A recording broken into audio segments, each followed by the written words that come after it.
The one thing that every great leader possesses. And it may not be what you think. Hey, I'm Brad. I help leaders get unstuck and grow to their fullest potential. So, the one attribute that every great leader has is courage. You may be thinking, what do they got to be afraid of? They're at the top. It takes a lot more courage to be vulnerable and admit your failures when you are the leader. In my 25 years in the automotive space, I will say that is the number one failure I've seen across that industry with the leadership.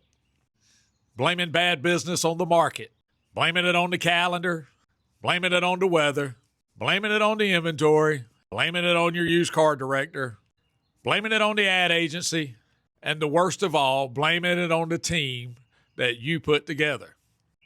It takes courage to admit when you failed.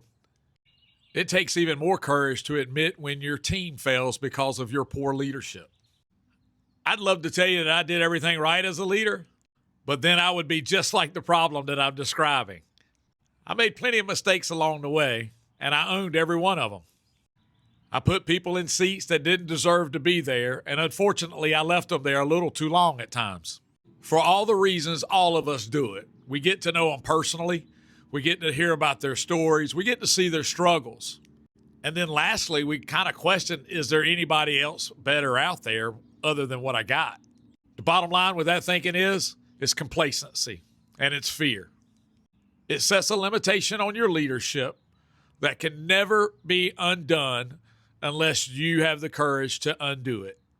Being an effective leader means you are responsible for your actions and the actions of the people around you.